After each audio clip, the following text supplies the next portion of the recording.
ऐसा है, किसी का मत क्या हो सकता है उसके बारे में तो मैं बात नहीं करना चाहता।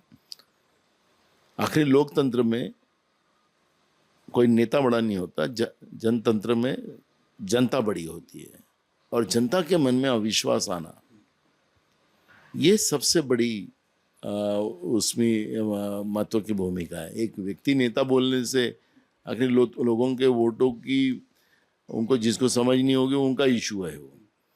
लेकिन आम आदमी जो जिस तरह से बात कर रहा है कि मेरा वोट सुरक्षित नहीं है, और हमारे संविधान में हमें व्यवस्था दी गई है, चुनाव आयोग ने उस तरह से बैलेट में वोटिंग करवाना चाहिए, लोगों को जो सच्चाई है लोगों के सामने आना देना चाहिए। आखिरी जनमत के आधार पर सरकार बनती है, लेकिन जनमत के आधार पर जो सरकारें नहीं बनेगी तो दिल्ली में जो सीमाओं पे किसानों को मारा जा रहा है, युवाओं को मारा जा रहा है, बेरोजगारों को, एक जमाना देश का ऐसा था कि जय जवान जय किसान का नारा लगता था और एक स्वाभिमान से लड़ाई लड़ी जाती थी, उनके लिए सरकारें काम करती थी। यहाँ तो उनको लाठियों से मारा जा रहा है, अशुद्ध के गोले उनके ऊपर छोड़े जाते हैं, कई किसान घायल हो गए, वहाँ पर बेरोजगार युवाओं ने मोर्चा निकाला, उनको पुलिस की लाठियों का मार खाना पड़ा। तो आखिरी जनतंत्र में अब जनता का कोई वैल्यू नहीं रहा।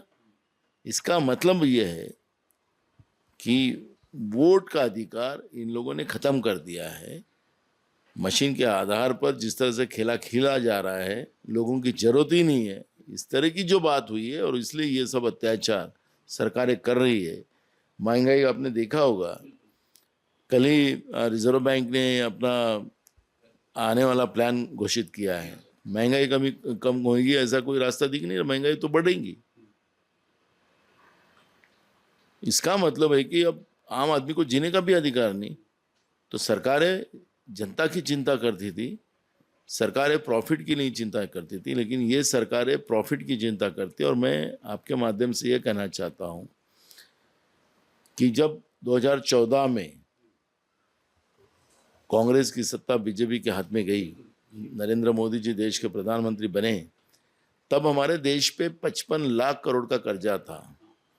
आज वो कर्जा 220 लाख करोड़ का कर्जा हुआ है। क्या 10 साल में क्या देश के प्रगति में इतना पैसे का कर्जा लेने की जरूरत पड़ी?